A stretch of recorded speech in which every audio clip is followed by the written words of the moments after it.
Well, welcome to the Indian School of Business and the Center for Business Markets. What I'd like to do is just talk to you a little bit about what I try to do in the Center for Business Markets and why we have what I think is a unique position in the way that we look at business markets. First of all, in looking at our school and some of the things that we do well here, we have a blend of East and West between the visiting faculty that come to visit and some of the faculty like myself who've studied and began working in the business markets over in the United States and in the West. We also have that Eastern experience that we bring from our location here in India and what is our knowledge base, which is here in Hyderabad, India. You know, myself, I'm a veteran of 22 years of working out here in Asia now. So, when I look at the Asian markets compared to the Western markets, there's a great difference in the supply chains themselves.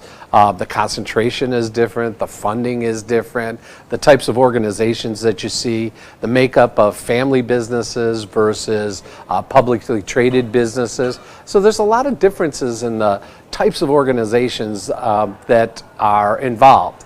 Secondly, the rules and the regulations, the laws, the government ecosystem that one works with makes for a very different level of concentration, different types of skills or tasks that the various firms can undertake, which might be different from country to country.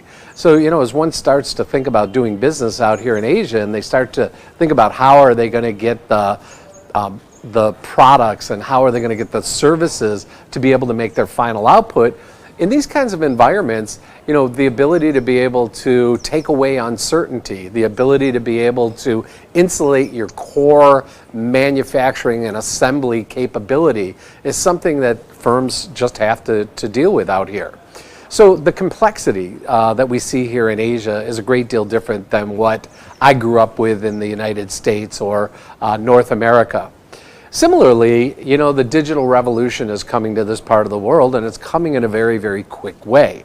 One of the things that we've noticed is that there's, in some areas, it may be a bit behind, but once the technology begins to catch on, the digitization, it's actually leapfrogging what we do over in the West. Now, part of that is because firms are playing catch up. Part of that is because they're dealing with very uncertain environments, and what they've had to do is depend on a digital backbone rather than some of the infrastructure backbone that we've been blessed with in more mature markets over in the West.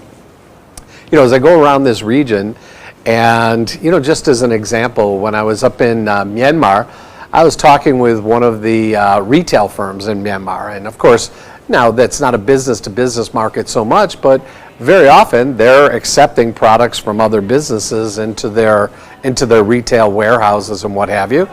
And as I talk to them, they make these comments to me that they say, well, a lot depends on our supply chain and its variability.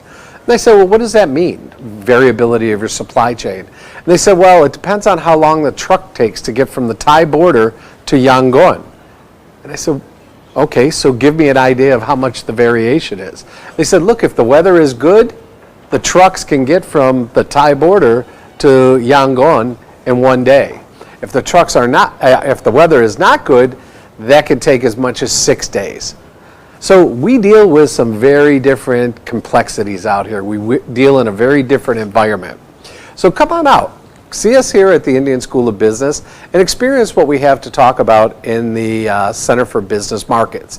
I think what you're going to find is India is a little bit like a coconut, right? There's an awful sweet milk inside, but it's a bit of a rough husk. And that's what we try and do is to make people aware of and allow people to gain some insights and some understanding into that coconut. So thank you.